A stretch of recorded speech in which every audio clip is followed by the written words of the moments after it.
ഈ മാസം 16-ാം തീയതി രാവിലെ 8:33 ഉത്തര കന്നഡയിലെ അങ്കോള പ്രദേശത്തെ ശിരൂർ എന്ന് പറയുന്ന മലനിരകൾ തലേ ദിവസങ്ങളിലും അന്ന് രാവിലെയും ഉണ്ടായ അതിശക്തമായ മഴയിൽ ആ മലനിരകൾ ഇടിഞ്ഞ് വീണ് റോഡിലുണ്ടായിരുന്ന ടാങ്കർ ലോറിയെയും തടി ലോറിയെയും ഉൾപ്പെടെ എടുത്തുകൊണ്ട് അവിടെ ഉണ്ടായിരുന്ന ചെറിയ തട്ടുകടകൾ പോലുള്ള ഹോട്ടലുകളെയും ആളുകളെയും എല്ലാം എടുത്തുകൊണ്ട് നദിയുടെ തീരങ്ങളിലും നദിയിലേക്കും മറിയുകയും റോഡിലും ധാരാളം മണ്ണ് നിറയുകയും ചെയ്തു. വിഷയമുണ്ടായ ഉടൻ തന്നെ അവിടുത്തെ ലോക്കൽ പോലീസും PWDക്കാരും വന്ന് റോഡ് ക്ലിയർ ചെയ്യുവാൻ ശ്രമിച്ചു. മണ്ണ് മാറ്റുക എന്നുള്ളതായിരുന്നു അവരുടെ ലക്ഷ്യം. പക്ഷെ ആ ലക്ഷ്യത്തിനിടയിൽ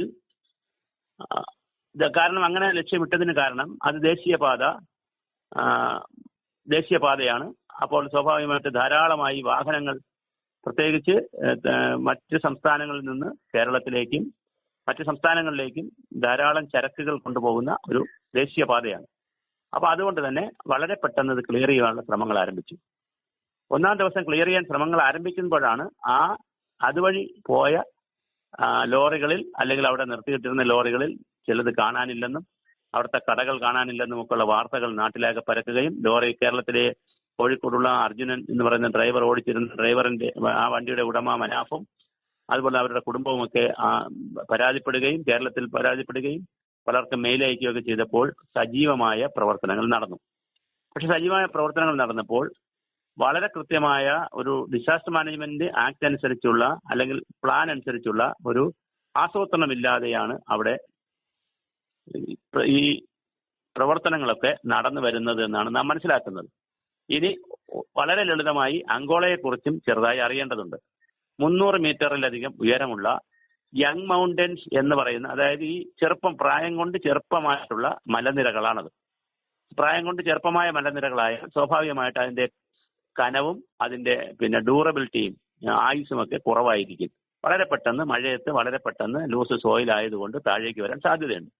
മാത്രമല്ല, കേരളത്തിൽ 3000 മില്ലിമീറ്റർ മഴയാണ് വാർഷിക മഴയെങ്കിൽ അവിടെ 6000 മില്ലിമീറ്റർ മഴയാണ് പെയ്യുന്നത്. നമുക്ക് ജൂൺ മുതൽ സെപ്റ്റംബർ വരെയൊക്കെ നമുക്ക് മഴയുണ്ടെങ്കിൽ ഇത് 6000 മില്ലിമീറ്റർ മഴയുടെയും 95% പെയ്ത് ഒഴിയുന്നത് ഒരു ആഗസ്റ്റ് പകുതിയോട് കൂടിയാണ്. അപ്പോൾ ആലോചിക്കുക, 300 മീറ്ററിൽ ഉയരം പൊക്കമുള്ള ഒരു മലനിരകൾ, അതിന്റെ അടുത്ത് ഗംഗാവാലി പോലുള്ള കടലിൽ നിന്ന് 8 കിലോമീറ്റർ മാത്രം ദൂരത്തിൽ കിടക്കുന്ന ഗംഗാവാലി പോലുള്ള ഒരു നദിയുടെ സാമീപ്യം, അതുപോലെ തന്നെ നല്ല ചരിവ്, ടോറൻഷ്യൽ റെയിൻഫാൾ എന്നറിയുന്ന അതിതീവ്രമായ മഴ, ഇവയെല്ലാം കൊണ്ടാണ് അവിടെ മണ്ണിടിച്ചിലും ഉരുൾപൊട്ടലും ഉണ്ടായത്. കർണാടക ഗവൺമെന്റിന്റെ തന്നെ 2020 ലാൻഡ്സ്ലൈഡ് പഠനങ്ങൾ അനുസരിച്ച്, മണ്ണിടിച്ചിൽ അല്ലെങ്കിൽ ഉരുൾപൊട്ടൽ പഠനങ്ങൾ അനുസരിച്ച് അങ്കോള എന്ന് പറയുന്ന പ്രദേശം 39 പ്രാവശ്യം ഉരുൾപൊട്ടൽ വന്നിട്ടുള്ളതും അവിടെ 904 സ്ക്വയർ കിലോമീറ്റർ പ്രദേശം അതീവ ദുർഘടമായ ഉരുൾപൊട്ടൽ സാധ്യത പ്രദേശവുമാണെന്ന് മാർക്ക് ചെയ്തിട്ടുണ്ട്. അതുകൊണ്ട് തന്നെ അത്തരം പ്രദേശങ്ങളിൽ ദേശീയപാത പോലുള്ള സംവിധാനങ്ങൾ നിർമ്മിക്കുമ്പോൾ ആവശ്യമായ മുൻകരുതലുകൾ ഉണ്ടാകണമെന്നും ആ റിപ്പോർട്ടിൽ സൂചിപ്പിച്ചിട്ടുണ്ട്. പക്ഷെ അത്തരത്തിലുള്ള മുൻകരുതലുകളൊന്നും ഇല്ലാതെ അതിഭയങ്കരമായ ഒരു മലനിരയെ തുരന്നിട്ടാണ്, അല്ലെങ്കിൽ അത് കട്ട് ചെയ്ത് 90 ഡിഗ്രിയിൽ കട്ട് ചെയ്തെടുത്തതിന് ശേഷമാണ് ആ റോഡ് പണിതിരിക്കുന്നത്. വളരെ അശാസ്ത്രീയമായ നിർമ്മിച്ച റോഡിന്റെ കാരണം കൂടി കൊണ്ടാണ് ഈ അപകടം ഇത്ര പെട്ടെന്നുണ്ടായതെന്ന് കർണാടകത്തിലെ റവന്യൂ മന്ത്രി പ്രസ്താവിക്കുകയുണ്ടായിരുന്നു. അതുകൊണ്ട് തന്നെ അത് ദേശീയപാത അതോറിറ്റിക്ക് പരാതിയുമൊക്കെ കർണാടക ഗവൺമെന്റ് കൊടുത്തിട്ടുണ്ട്. അതവിടെ നിൽക്കട്ടെ.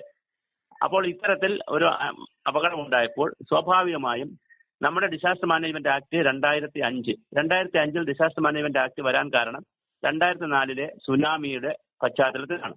സുനാമി വന്നതിന് ശേഷം രാജ്യത്ത് ഇനിയും ഇത്തരത്തിലുള്ള അപകടങ്ങൾ വരാൻ സാധ്യതയുണ്ട്, ദുരന്തങ്ങൾ വരാൻ സാധ്യതയുണ്ടെന്ന് മനസ്സിലാക്കി കേന്ദ്ര ഗവൺമെന്റ് 2005 ഡിസാസ്റ്റർ മാനേജ്മെന്റ് ദേശീയ ദുരന്ത പരിപാലന ആക്ട് കൊണ്ടുവന്നു.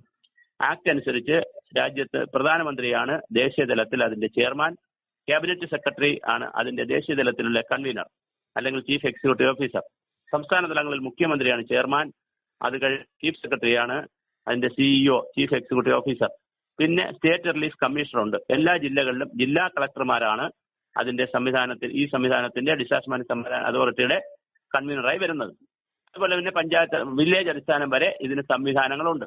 അതിവിപുലമായ സ്റ്റാൻഡേർഡ് ഓപ്പറേഷൻ പ്രൊസീജിയർ SOPയും പ്രോട്ടോക്കോളും ഓരോ ദുരന്തങ്ങളും, ഉദാഹരണം flood, drought, land slide, tsunami, ഇങ്ങനെ വരുന്ന ഓരോ ദുരന്തങ്ങൾക്കും എന്തെന്ത് പ്രിക്കോഷൻ എടുക്കണമെന്നും അങ്ങനെ പ്രിക്കോഷൻ എടുക്കുമ്പോൾ ഏത് ഏജൻസികൾ പ്രവർത്തിക്കണമെന്നും എവിടെ ഉള്ള ഏജൻസികൾ പ്രവർത്തിക്കണമെന്നും ഏത് തലത്തിലുള്ളവർ പ്രവർത്തിക്കണമെന്നുമൊക്കെ കൃത്യമായ പ്രോട്ടോകോൾ രൂപപ്പെടുത്തിയിട്ടുണ്ട്. നിർഭാഗ്യവശാൽ അങ്കോള ശിരൂരിൽ നടന്ന ദുരന്തത്തെ ഒരു അപകടമായി കണ്ടുവോ എന്നൊരു സംശയം എന്നെ പോലെയുള്ളവർക്കുണ്ട്. അപകടമാണെങ്കിൽ സാധാരണ പോലീസും സാധാരണ സംവിധാനവും വന്നാൽ മതി, പരമാവധി ജില്ലാ കളക്ടർ വരെ വരുമായിരിക്കാം. പക്ഷേ ഇത് ജില്ലാ ഭരണകൂടത്തിന്റെയോ ജില്ലാ കളക്ടറുടെയോ കഴിവല്ല, അവരുടെ ഒരു പരിധിയിൽ നിൽക്കുന്ന ഒരു ദുരന്തമല്ല. ഇത് ലാൻഡ് സ്ലൈഡ് ആണ് അവിടെ ഉണ്ടായിരിക്കുന്നത്. അതിഭീകരമായ ലാൻഡ് സ്ലൈഡ് ആണ് ഉണ്ടായിരിക്കുന്നത്. ഒന്നാമത്തെ ദിവസം തന്നെ പരിശോധന നടത്തിയത്, അല്ലെങ്കിൽ ആദ്യ ദിവസങ്ങളിൽ പരിശോധന നടത്തിയത് കരയിൽ മാത്രമാണ്. അപ്പോൾ ഇന്നത്തെ ഈ ദിവസങ്ങളിലെ നമ്മൾ കാണുന്നതനുസരിച്ചാണെങ്കിൽ നദിയിലാണല്ലോ ലോറിയും സംവിധാനവും കിടക്കുന്നത്. അപ്പോൾ കരയിൽ പരിശോധന നടക്കുമ്പോൾ തന്നെ നദീ തീരങ്ങളിലും പരിശോധന നടക്കണമായിരുന്നു, നദിക്കകത്തും പരിശോധന നടക്കണമായിരുന്നു. ഒരു റെസ്ക്യൂ ഓപ്പറേഷനുമുണ്ട്, ഒരു റിട്രീവ് ഓപ്പറേഷനുമുണ്ട്. റെസ്ക്യൂ ഓപ്പറേഷൻ എന്ന് പറഞ്ഞാൽ ജീവൻ കൂടി പെട്ടെന്ന് രക്ഷിക്കുക എന്നുള്ളൊരു ഓപ്പറേഷനാണ്. റിട്രീവ് എന്ന് പറഞ്ഞാൽ ബാക്കി അതെല്ലാം തിരിച്ചെടുക്കുക എന്നുള്ളതാണ്. അത് ചിലപ്പോൾ ആളുകളുടെ ഈ ജീവനൊക്കെ നഷ്ടപ്പെട്ടതിന് ശേഷമൊക്കെ സമാധാനമായി തിരിച്ചെടുക്കുന്ന ഒരു പ്രോസസ്സാണ് റിട്രീവിംഗ് പ്രോസസ്സ്. റെസ്ക്യൂ പ്രോസസ്സ് എന്ന് പറഞ്ഞാൽ വളരെ പെട്ടെന്ന് ജീവൻ ഉൾപ്പെടെ പുറത്തെടുക്കുന്നതാണ്. അപ്പോൾ അത്തരത്തിൽ ജീവൻ ഉൾപ്പെടെയുള്ള ആളുകൾ, എത്ര കണ്ട് ജീവൻ ഉൾപ്പെടെയുള്ള ആളുകളെ പുറത്തെടുക്കാൻ കഴിയുമെന്നുള്ള അന്വേഷണം നടത്തുന്നില്ല. ഒരു പ്ലാൻ ഉണ്ടാക്കുന്നതിൽ അവരുടെ ഒരു എക്സ്പെർട്ടൈസോ പ്രൊഫഷണലിസമോ പലപ്പോഴും കാണുന്നില്ല. അതുകൊണ്ട് തന്നെ റിട്ടയർഡ് ആയിട്ടുള്ള മേജറെ വിളിച്ചിട്ടാണ് പഠനങ്ങൾ നടത്തുന്നത്. ഇന്നിപ്പോ അവിടെ കാര്യങ്ങൾ നടത്തുന്നത് ഒരു മത്സ്യത്തൊഴിലാളിയാണ്. ഇപ്പൊ നമ്മുടെ സിസ്റ്റത്തിനകത്തുള്ള നേവിയുടെയും സൈന്യത്തിന്റെയും അതുപോലെ തന്നെ സംവിധാനങ്ങളുടെ, രാജ്യത്തുള്ള ഡിസാസ്റ്റർ മാനേജ്മെന്റ് സംവിധാനങ്ങളുടെയും ഒരു ഏകോപനം അവിടെ നടന്നിട്ടുണ്ടോ എന്ന് പലപ്പോഴും സംശയിക്കേണ്ടിയിരിക്കുന്നു, അല്ലെങ്കിൽ നടക്കുന്നില്ല. അതുപോലെ തന്നെ ജില്ലാ കളക്ടറാണ് ജില്ലാ കളക്ടറാണ് അവിടെ ഈ കാര്യങ്ങൾ കോർഡിനേറ്റ് ചെയ്യുന്നത്. പിന്നെ SP-യും MLA-യും ഒക്കെ ഉണ്ട്. അത് പോരാ, ഇത് സംസ്ഥാന തലത്തിൽ നിൽക്കാത്ത കാര്യങ്ങളാണെങ്കിൽ രാജ്യത്തിലെ ദേശീയ ദുരന്ത നിവാരണ അല്ലെങ്കിൽ ദുരന്ത പരിപാലന അതോറിറ്റി NDMA-യുടെ സേവനം ഉറപ്പാക്കുകയും ചെയ്യേണ്ടതാണ്. ചീഫ് സെക്രട്ടറി എന്ന് പറയുന്നത് ഒരു ദുരന്തമുണ്ടായാൽ കമാൻഡർ ഇൻ ചീഫ് എന്ന പദവിയിലേക്ക് അദ്ദേഹം ഉയരും. അത് സുവമോട്ടോ ഓട്ടോമാറ്റിക് ആയിട്ട് കിട്ടുന്ന ഒരു പദവിയാണ്. അങ്ങനെ കമാൻഡർ ഇൻ ചീഫ് എന്ന പദവിയിലേക്ക് ചീഫ് സെക്രട്ടറി ഉയർന്നു കഴിഞ്ഞാൽ അദ്ദേഹത്തിന് അപ്പോൾ തന്നെ സംസ്ഥാനത്തെ എല്ലാ മെഷീനറികളെയും അങ്ങോട്ട് മൊബിലൈസ് ചെയ്യുവാനും രാജ്യത്തെ ഏത് മെഷീനറികളോടും സംവിധാനങ്ങളോടും റിക്വസ്റ്റ് ചെയ്യുവാനും, അങ്ങനെ റിക്വസ്റ്റ് ചെയ്താൽ കൊടുക്കാതിരുന്നാൽ, ഏതെങ്കിലും സാഹചര്യത്തിൽ കിട്ടാതിരുന്നാൽ ദേശീയ ദുരന്ത നിവാരണ അതോറിറ്റിയെ സമീപിച്ച് നിമിഷങ്ങൾക്കുള്ളിൽ അല്ലെങ്കിൽ ദിവസങ്ങൾക്കുള്ളിൽ ആ സംവിധാനത്തെ ദുരന്ത സ്ഥലത്ത് എത്തിക്കുവാനുമൊക്കെയുള്ള അതിവിപുലമായ അധികാരവും ആവശ്യം പണം ചെലവാക്കാനുമുള്ള സൗകര്യങ്ങളുണ്ട്. ഒരുപാട് ഡിസാസ്റ്റർ മാനേജ്മെന്റ് അതോറിറ്റികൾ ഹെലികോപ്റ്റർ വാങ്ങിയിട്ടുണ്ട്, മെഷീനുകൾ വാങ്ങിയിട്ടുണ്ട്. വലിയ സംവിധാനമുള്ള രാജ്യത്തെ വളരെ കരുത്ത് നൽകുന്ന ഒരു നിയമമാണ്. ആ നിയമം അനുസരിച്ച് നമുക്ക് ഏതെങ്കിലും സ്വകാര്യ വ്യക്തികളുടെ മെഷീൻസ് അടക്കം നമുക്ക് ചോദിക്കാം, അവർ തന്നില്ലെങ്കിൽ പിടിച്ചെടുക്കാം. അങ്ങനെ എടുക്കുമ്പോൾ അവർക്ക് കോടതിയിൽ പോയാൽ പോലും ആദ്യം അവർക്ക് ഹൈക്കോടതിയിൽ പോകാൻ കഴിയൂ, ഹൈക്കോടതിയിലും പെട്ടെന്ന് കേസൊന്നും എടുക്കത്തില്ല. പിന്നെ സുപ്രീം കോടതി പോയാലും പെട്ടെന്നൊന്നും സ്റ്റേ കിട്ടത്തില്ല. കാരണം ഇത് ദുരന്ത നിവാരണ ആക്ട് എന്ന് പറഞ്ഞാൽ അത്ര പവർഫുൾ ആണ്. രാജ്യത്തെ ജീവനും സ്വത്തിനും സംരക്ഷണം നൽകുന്നതിന് വേണ്ടിയിട്ടുള്ള അതിവിപുലമായ സന്നാഹങ്ങളുള്ള ഒരു സംവിധാനമാണ്. കർണാടകത്തിലെ ദുരന്തങ്ങൾ ഉണ്ടായാൽ ആർക്കോണം യൂണിറ്റിൽ നിന്നുള്ള NDRF ആണ് അവിടെ എത്തേണ്ടത്. അപ്പോൾ NDRF എത്തുക എന്ന് പറഞ്ഞാൽ അതിന്റെ ചെറിയ ഫോഴ്സ് എത്തിയാൽ പോരാ, വലിയ ഫോഴ്സ് എത്തണം. അവിടെ സൈന്യം എത്തിയിട്ടുണ്ട്, അതുപോലെ തന്നെ ആർമിക്കാർ എത്തിയിട്ടുണ്ട്, മറ്റ് സംവിധാനങ്ങൾ എത്തിയിട്ടുണ്ട്. പക്ഷേ എന്റെ നിരീക്ഷണം അതൊരു ജില്ലാ കളക്ടർ ലെവലിൽ കോർഡിനേറ്റ് ചെയ്യപ്പെട്ട് പോകുന്നത് കൊണ്ട്, അല്ലെങ്കിൽ ഒരു ജില്ലാ ഭരണ സംവിധാനത്തിന്റെ കോർഡിനേഷനിൽ നടക്കുന്നത് കൊണ്ട് അത് വളരെ വലിയ സന്നാഹങ്ങൾ അവിടെ എത്തുന്നുണ്ടോ. മെഷീൻസ് കൊണ്ടുവരാമെന്ന് തീരുമാനിക്കുന്നു, പിന്നെ പലതും കൊണ്ടുവരാൻ പറ്റുന്നില്ല. ആളുകളെ രാജസ്ഥാനിൽ നിന്ന് കൊണ്ടുവരാമെന്ന് തീരുമാനിക്കുന്നു, കൊണ്ടുവരാൻ പറ്റുന്നില്ല. ഗോവയിൽ നിന്ന് പല സംവിധാനങ്ങളും കൊണ്ടുവരണമെന്ന് ആലോചിക്കുന്നു, കൊണ്ടുവരാൻ പറ്റുന്നില്ല. അപ്പൊ ഇതെല്ലാം പറ്റാത്തത് ജില്ലാ ഭരണകൂടത്തിന്റെ അവരുടെ പരിമിതമായ അധികാരത്തിനകത്ത് നിന്നുകൊണ്ട് അവർ പരമാവധി കാര്യങ്ങൾ ചെയ്യുന്നുണ്ട്. അവിടുത്തെ MLA-യും കേരളത്തിൽ നിന്ന് പോയിട്ടുള്ള മന്ത്രിമാരും MLA-മാരും മറ്റു ഉദ്യോഗസ്ഥ സംവിധാനവും നമ്മുടെ അർജുനന്റെ കുടുംബാംഗങ്ങളും അതുപോലെ തന്നെ ലോറിയുടെ ഡ്രൈവറും മറ്റ് ബന്ധുമിത്രാദികളും ഒക്കെ വിവിധ മാധ്യമങ്ങളുമൊക്കെ അഹോരാത്രം അർജുനെ ജീവനോടെ കിട്ടാൻ തന്നെ കാത്തിരിക്കുകയാണ്. പക്ഷേ 12 ദിവസമാകുന്നു. പുഴയിലേക്കാണ് വീണിട്ടുള്ളതെങ്കിൽ, എന്തായാലും കരയിലില്ല എന്ന് മണ്ണ് മാറ്റിയപ്പോൾ ഉറപ്പാക്കിയിട്ടുണ്ട് ലോറി. ഇനി പുഴയിലാണ് ഉള്ളതെങ്കിൽ 12 ദിവസം കഴിഞ്ഞു. ഇനി ഏത് രൂപത്തിലായിരിക്കും അദ്ദേഹം ജീവനോടെയാണോ അല്ലാതെയാണോ എങ്ങനെയാണ് ഏത് രൂപത്തിലാണ് അദ്ദേഹത്തെ കിട്ടുക എന്നുള്ളതും നമ്മൾ വളരെ സംശയത്തോട് കാണേണ്ടതാണ്. മറ്റൊരു സാധ്യത കൂടെയുണ്ട്. അദ്ദേഹം രാവിലെ 3 മണിക്കോ മറ്റോ അതിരാവിലെ 3 മണിക്ക് അദ്ദേഹത്തിന്റെ ഫ്രണ്ട്സിനെ വീട്ടിലൊക്കെ വിളിച്ചിരിക്കുന്നു. അത് കഴിഞ്ഞാൽ അദ്ദേഹം ഫോൺ ഓഫ് ചെയ്തിട്ട് വെച്ച് കിടന്നു. രാവിലെ 8 വീണ്ടും ഫോൺ ഓൺ ചെയ്തിട്ട് വണ്ടി സ്റ്റാർട്ട് ചെയ്തിട്ടിട്ടാണ് അദ്ദേഹം ചായ കുടിക്കാൻ തൊട്ടടുത്ത് ഇറങ്ങിയ തട്ടുകടയിൽ ചായ കുടിക്കാൻ ഇറങ്ങിയതാണോ അതോ വണ്ടി ഓഫ് ചെയ്തിട്ടതിന് ശേഷം ഇറങ്ങിയതാണോ? ആ തട്ടുകടയിലെ ഒരു സ്ത്രീ അവരുടെ മദിനിയെ ഫോൺ ചെയ്തപ്പോൾ പറഞ്ഞതായിട്ട് ജീവിച്ചിരിക്കുന്ന മദിനി മീഡിയകളോടും പോലീസിനോടും പറഞ്ഞിട്ടുണ്ട്. വേറെ സ്ഥലത്തുള്ളവരാണ്. അവരോട് പറഞ്ഞത് 8 ദോശ ഓർഡർ ചെയ്തിരിക്കുന്നു. അതിന് 8 പേര് ദോശ ഓർഡർ ചെയ്തതാണോ അതോ 2-3 പേര് 8 ദോശ ഓർഡർ ചെയ്തതാണോ? ഇങ്ങനെയൊക്കെയുള്ള ഒരുപാട് സംശയങ്ങളുണ്ട്. അപ്പോൾ എന്തായാലും ആ കടയിൽ കുറെ പേരുണ്ടായിരുന്നു. ആ അവിടുത്തെ ഫാമിലിയും വാഷ് ഔട്ട് ചെയ്ത് പോയിട്ടുണ്ട്. ഇത് നദിയിൽ വീണതിന് ശേഷം ആ വെള്ളത്തിന്റെ ഉയർച്ച കൊണ്ട് അതിലുണ്ടായ വലിയ വെള്ളത്തിനുണ്ടായ ചലനം കൊണ്ട് മറുകരയിലെ കുറെ വീട്ടുകാരും ആളുകളുമൊക്കെ മരിച്ചു പോയിട്ടുണ്ട്. മൊത്തത്തിൽ 7 പേരുടെ മൃതദേഹം കിട്ടിയിട്ടുണ്ട്. ഇനി കർണാടകത്തിലെ 2 പേരും നമ്മുടെ കേരളത്തിലെ പ്രിയപ്പെട്ട അർജുനന്റെ 3 പേരാണ് കിട്ടാനുള്ളത്. അപ്പൊ ഇതാണ് ഇതിന്റെ ഒരു പശ്ചാത്തലം. ഇപ്പോഴും പക്ഷേ 4 കോണ്ടാക്ട് പോയിന്റ് നമ്മുടെ റിട്ടയർഡ് മേജർ കണ്ടുപിടിച്ചിട്ടുണ്ട്. പക്ഷെ അത് പ്രോബബിലിറ്റിയാണ്, സാധ്യതയുള്ള മേഖലകളാണ് അദ്ദേഹം പറയുന്നത്. കാരണം അദ്ദേഹം ട്രോൺ സംവിധാനത്തിൽ മാഗ്നറ്റിക് സംവിധാനത്തിൽ കിട്ടിയിരിക്കുന്ന ലോഹങ്ങളിൽ നിന്ന് പ്രതിഫലിക്കുന്ന സിംബലുകളുടെയും അതിന്റെ പ്രകാശത്തിന്റെയും അതിൽ നിന്ന് പ്രതിഫലിക്കുന്ന വിഷയങ്ങളുടെ അടിസ്ഥാനത്തിലാണ് കാര്യങ്ങളുടെ അടിസ്ഥാനത്തിൽ 4 പ്രദേശങ്ങൾ അദ്ദേഹം ഐഡന്റിഫൈ ചെയ്തു. ആദ്യം 3 പ്രദേശങ്ങൾ ഐഡന്റിഫൈ ചെയ്തു, പിന്നെ ഒരു പ്രദേശം കൂടെ ഐഡന്റിഫൈ ചെയ്തു, തിരിച്ചറിഞ്ഞു. അങ്ങനെ 4 പ്രദേശങ്ങളിൽ ശക്തമായ ലോക സാന്നിധ്യമുണ്ടെന്നും അതിൽ 3-മതും 4-മതും ഐഡന്റിഫൈ ചെയ്ത് തിരിച്ചറിഞ്ഞ സ്ഥലങ്ങളിലാണ് കൂടുതൽ ലോക സാന്നിധ്യമുണ്ടെന്നും ഇരുമ്പിന്റെയൊക്കെ സാന്നിധ്യമുള്ളതെന്നും അതുകൊണ്ട് തന്നെ അതിന്റെ അടിവശത്ത് ലോറി കാണാനുള്ള സാധ്യതയുണ്ട് എന്നുമുള്ളതാണ് നിഗമനം. ആ ലോറിക്ക് നല്ല ക്യാബിനുണ്ട്, AC ക്യാബിനാണ്. AC എല്ലാം പോയി കാണും, വണ്ടി ഓഫ് ആയപ്പോൾ അതൊക്കെ പോയി കാണും. പക്ഷെ നല്ല സ്ട്രോങ് ആയ ക്യാബിനുണ്ട്. ക്യാബിൻ വണ്ടിയിൽ നിന്ന് വിട്ടു പോകുന്ന രീതിയിലുള്ള ഒരു ആക്സിഡന്റ് ഉണ്ടായാൽ ലോക്കാവുന്ന രീതിയിലുള്ള വണ്ടിയാണത്. അതുകൊണ്ട് തന്നെ അത് അങ്ങനെ വിട്ടുപോകാനിരിക്കാനുള്ള സാധ്യതയില്ല. എന്നാൽ ധാരാളം ഡെബ്രീസ്, കല്ലുകൾ, മണ്ണുമൊക്കെ ഇത്ര ആഴത്തിൽ വെള്ളം കിടക്കുന്ന ഒരു പുഴയിലേക്ക് മറിഞ്ഞത് കൊണ്ട് തീർച്ചയായിട്ടും അതിന്റെ ആഘാതത്തിലോ പിന്നെ കല്ലും മണ്ണും ഒക്കെ വന്ന് ഇടിച്ചതിന്റെ ആഘാതത്തിലോ ലോറിക്കകത്ത് പൊട്ടലോ എന്തെങ്കിലും സംഭവിച്ചിട്ടുണ്ടോ അപ്പോൾ എന്നുള്ളതൊക്കെ ചോദ്യം ചെയ്യപ്പെടേണ്ട കാര്യങ്ങളാണ്, അല്ലെങ്കിൽ വിശകലനം ചെയ്യേണ്ട കാര്യങ്ങളാണ്. കരയിൽ നിൽക്കുമ്പോഴാണോ ചായ കുടിക്കാനായി കരയിൽ നിൽക്കുമ്പോഴാണോ ഇനി കാണാനുള്ള 3 പേരും അപകടത്തിൽപ്പെട്ടത്, അതോ അർജുനൻ ലോറിക്കകത്ത് ഉണ്ടായിരുന്നപ്പോഴാണോ? കാര്യം ലോറി പിന്നീടും അതിന്റെ GPS സംവിധാനം പ്രവർത്തിച്ചിരുന്നതായും അത് മൊബൈൽ റിംഗ് ചെയ്തതുമായിട്ടൊക്കെ പറയുന്നുണ്ട്. അപ്പോൾ അത്തരത്തിൽ ചില കാര്യങ്ങൾ പിന്നെ അത് ഊഹാപോഹമാണെന്നുള്ള ചർച്ചകളും വന്നു.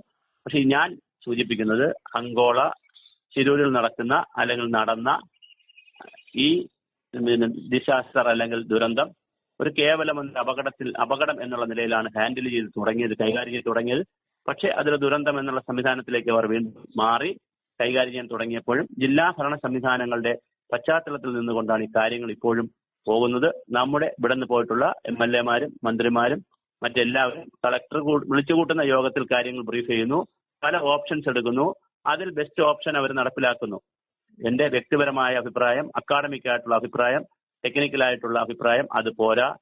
അവിടുത്തെ സംസ്ഥാന തലത്തിലുള്ള Karnataka state disaster management authority അടിയന്തരമായിട്ട് യോഗം ചേരുകയും ഇത് ചീഫ് സെക്രട്ടറി തലത്തിലുള്ള വലിയ സന്നാഹം അവർ കാര്യങ്ങൾ വിലയിരുത്തുകയും ഇത് അവരുടെ കൈകളിൽ നിൽക്കാത്തതാണെങ്കിൽ അത് വിലയിരുത്തി കൃത്യമായൊരു മാസ്റ്റർ പ്ലാൻ തയ്യാറാക്കി അത് ഏതെങ്കിലും മിഷ്യനോ സാങ്കേതിക വിദഗ്ധരെയോ മുങ്ങൽ വിദഗ്ധരെ അടക്കമുള്ള ആളുകളെ കൊണ്ടുവരണമെങ്കിൽ അത് രാജ്യത്തിന്റെ ഏത് ഭാഗത്തുണ്ടെങ്കിലും അവരെ കൊണ്ടുവരുവാനും നിമിഷങ്ങൾക്കുള്ളിൽ എത്തിക്കുവാനും ഒക്കെ ഉള്ള വളരെ വലിയ ഒരു പ്ലാൻ ഓഫ് ആക്ഷൻ, നിങ്ങളുടെ ആക്ഷൻ പ്ലാൻ, ഒരു കർമ്മ പദ്ധതി ഉണ്ടാക്കി അതിനനുസരിച്ചാണ് നീങ്ങേണ്ടത്. ഇപ്പോൾ അങ്ങനെ അല്ല പലപ്പോഴും കാണുന്നത്. ഏതെങ്കിലും ഒരു ചെറിയ സ്ഥലത്തേക്ക് ഒരു സൂചന കിട്ടിയാൽ മുഴുവൻ സംവിധാനവും സന്നാഹങ്ങളും അവിടെ ദിവസങ്ങൾ ചെലവഴിക്കുന്ന രീതിയാണ് കണ്ടുവരുന്നത്. ആദ്യം കരയിൽ ചെലവഴിച്ചു, അത് കഴിഞ്ഞിട്ട് നദിയുടെ തീരത്ത് ചെലവഴിച്ചു, അത് കഴിഞ്ഞിപ്പോൾ നദിയിലേക്ക് കോൺസെൻട്രേറ്റ് ചെയ്തിരിക്കുന്നു. അതിൽ 2 പോയിന്റിലാണ് ഇപ്പോൾ കോൺസെൻട്രേറ്റ് ചെയ്തിരിക്കുന്നത്. അതിൽ തന്നെ 1 പോയിന്റിലാണ് ഏറ്റവും കൂടുതൽ പ്രവർത്തനങ്ങൾ നടക്കുന്നത്. അത് അങ്ങനെ മാത്രം നടന്നാൽ തീരുന്നതല്ല. പിന്നെ കാലാവസ്ഥ ഇപ്പോഴും വളരെ പ്രതികൂലമാണ്. കാരണം പ്രതികൂലമെന്ന് പറയാൻ കഴിയില്ല, അവിടെ അങ്ങനെയുള്ള ഒരു കാലാവസ്ഥയുള്ള സ്ഥലമാണ്, കാടാണ്, അതുപോലെ തന്നെ മലനിരകളാണ്, പുഴയുണ്ട്, കടലിന്റെ സാമീപ്യമുണ്ട്, ടോറൻഷ്യൽ റെയിൻഫാൾ ആണ്, നല്ല ശക്തമായ മഴയാണ്. ഒരു 10-18 കിലോമീറ്റർ വേഗതയിലാണ് അണ്ടർ കറൻസ് ഉള്ളത് നദിയിൽ.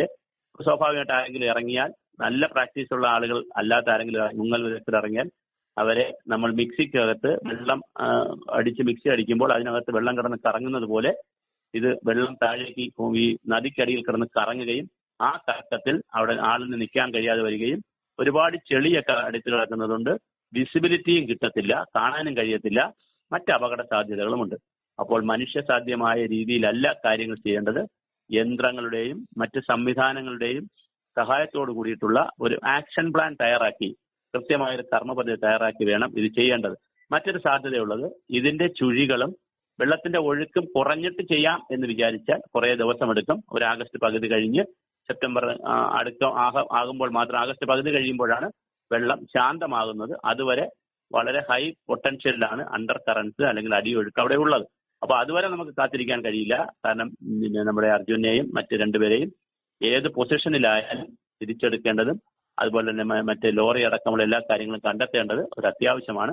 അതുകൊണ്ട് തന്നെ അവിടെ ഇതിനാവശ്യമായ തിരച്ചിലുകൾ അതീവ എത്ര ദുഷ്കരമാണെങ്കിലും തുടരുമെന്നും അവസാനത്തെ ശ്രമം വരെ ഇവരെ മൂന്നുപേരെയും കണ്ടെത്തുവാൻ നടത്തുമെന്നുമാണ് കേരളത്തിലെ പ്രതിനിധികളും കർണാടക സർക്കാരുമൊക്കെ പറയുന്നത്. പക്ഷേ അങ്ങനെ പറയുമ്പോഴും ആവശ്യമായ സന്നാഹങ്ങളും പിന്നെ മാൻ പവറും അവിടെ എത്തിക്കുവാനായി സ്റ്റേറ്റ് ഡിസാസ്റ്റർ മാനേജ്മെന്റ് അതോറിറ്റിയും അതുപോലെ തന്നെ നാഷണൽ ഡിസാസ്റ്റർ മാനേജ്മെന്റ് അതോറിറ്റിയും ശക്തമായി പ്രവർത്തിക്കേണ്ടതാണ്. അങ്ങനെ പ്രവർത്തിച്ച് തീർച്ചയായും രാജ്യത്തെ ഏറ്റവും മികച്ച സംവിധാനങ്ങളെ, അത് സൈന്യത്തിന്റെ ആയാലും ആർമിയുടെ ആയാലും മറ്റ് മിഷനുകളുടേതായാലും അവിടെ എത്തിച്ച് ഇനി അടുത്ത പ്രോസസ്സിലൂടെ നടക്കാനിരിക്കുന്ന പ്രക്രിയകളിലൂടെ വളരെ കൃത്യമായൊരു മാസ്റ്റർ പ്ലാൻ അല്ലെങ്കിൽ ഒരു ആക്ഷൻ പ്ലാൻ ഉണ്ടാക്കി നമ്മുടെ അവിടെ അകപ്പെട്ടു പോയവരെ രക്ഷിക്കേണ്ടത് ഒരു ആവശ്യമാണ്. ആ നിലയിലേക്ക് പ്രവർത്തിക്കുവാനുള്ള സ്വാതന്ത്ര്യവും അധികാരവും മറ്റെല്ലാ ഘടകങ്ങളും നാഷണൽ ഡിസാസ്റ്റർ മാനേജ്മെന്റ് ആക്ട് അനുസരിച്ച് രാജ്യത്തെ കേന്ദ്ര ഗവൺമെന്റിനും സംസ്ഥാന ഗവൺമെന്റുകൾക്കും മറ്റ് ഭരണ സംവിധാനങ്ങൾക്കുമെല്ലാം നൽകുന്നുണ്ട് എന്നുള്ളതാണ്. അത് പ്രയോഗിക്കുക എന്നതാണ് പ്രധാനം. അവിടെ SP-യുടെയോ കളക്ടറുടെയോ MLA-യുടെയോ നേതൃത്വം മാത്രം പോരാ, വളരെ സീനിയർ ആയിട്ടുള്ള ഒഫീഷ്യൽസും ടെക്നിക്കൽ എക്സ്പേർട്ടുകളും അടിയന്തരമായി ഈ വിഷയത്തിൽ ഇടപെട്ട് അവരുടെ നേതൃത്വത്തിൽ ഒരു ആക്ഷൻ പ്ലാൻ ഉണ്ടാക്കി എന്ത് സന്നാഹമാണ് ഒരുക്കേണ്ടതെന്നുള്ള പ്രവർത്തനം ചെയ്യണമെന്നാണ് ഇത് സംബന്ധമായി എന്റെ നിരീക്ഷണമായി പറയുവാനുള്ളത്.